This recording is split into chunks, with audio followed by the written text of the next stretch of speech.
सर्वप्रथम आप सभी को सावन के द्वितीय सोमवार की हार्दिक शुभकामनाएं।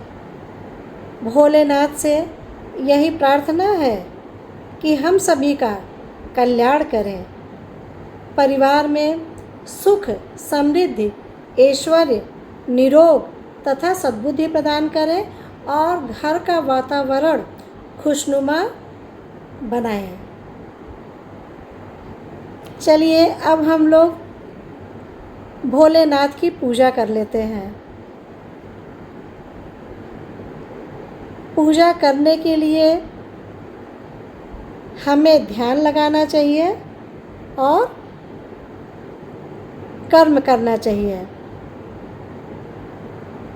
जिसको आजकल कहा जाता है कंसंट्रेशन एंड मेडिटेशन।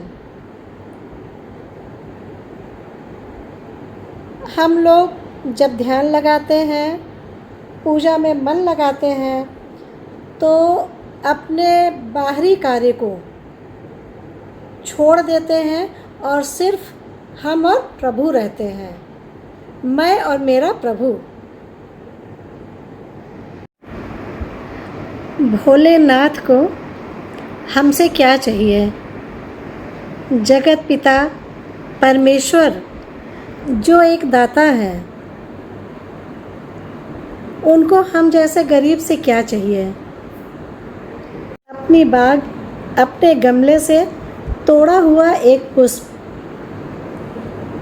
एक बेलपत्र और एक लोटा जल की धार,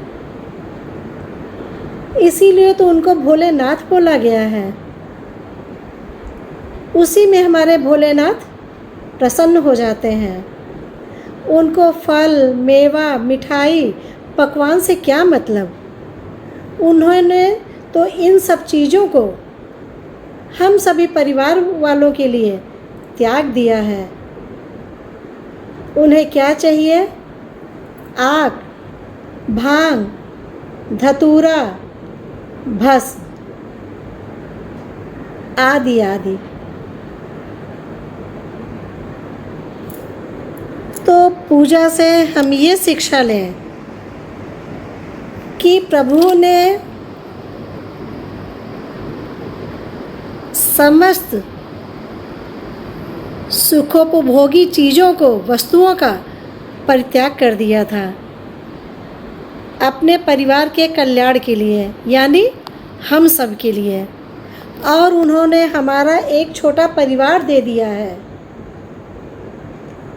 जिसका संचालन करना, भरण पोषण करना हमारा दायित्व है। पूजा से हम ये सीख लें कि हमारे आश्रित जो लोग हैं, उनके खान पान का, उनके भरण पोषण का थोड़ा ध्यान रखें, क्योंकि वो हमारे आश्रित हैं। इसी प्रकार से हमारे घर में जो बड़े हैं, बुज़ुर्ग हैं, बच्चे हैं, उनका भी हम लोग ध्यान रखें। जिस घर में नित्य प्रति क्लेश होता हो, एक दूसरे के लिए बैर भाव हो, वो घर घर नहीं होता है, वो नरक का द्वार बन जाता है। जिस घर में एक दूसरे के लिए प्रेम हो, एक दूसरे के लिए त्याग भाव की भावना हो और एक दूसरे के सुख दुख का ध्यान रखा जाता है, दोस्तों, वो घर स्वर्ग बन जाता है।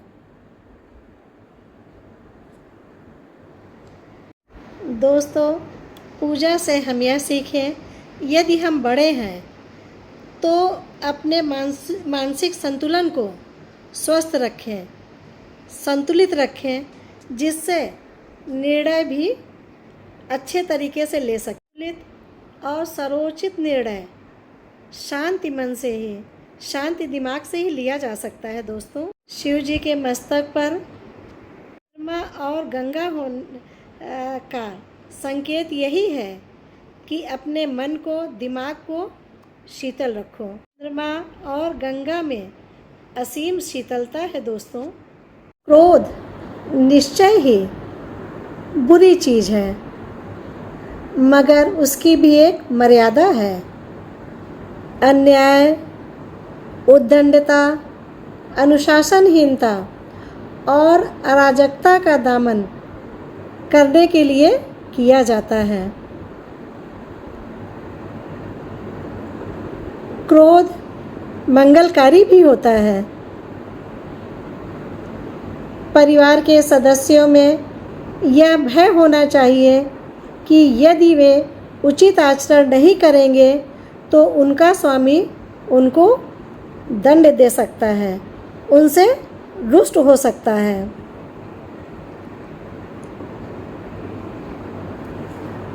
गोस्वामी तुलसीदास जी ने कहा है, भय बिनु होई न प्रीति। के परिवार में जो सबसे बड़ा हो उसको अपने स्वभाव में कोमलता और कठोरता दोनों का समन्वय होना जरूरी है। शिव जी की यदि कोई पुस्तक पढ़ें, उनके बारे में जाने, तो बड़ों को, परिवार के बड़े को कामजयी होना चाहिए। उसको व्यसनों से दूर रहना चाहिए, कुमार्ग से दूर रहना चाहिए, हमेशा सत्य के पथ पर अग्रसर हो, सन्मार्ग पर चले। के बड़े को, अपने परिवार के छोटों को सन्मार्ग पे चलने के लिए, उनको प्रेरित करने के लिए स्वयं का चरित्रवान होना अनिवार्य है। शिव तो महादेव हैं, वो गुणों की खान है। उनका अनुकरण मनुष्य तो क्या, किसी भी लोक के प्राणी नहीं कर सकते हैं। हम शिव की उपासना जरूर करते हैं, हम शिव की उपासना तो करते हैं, लेकिन अनुसरण नहीं करते हैं।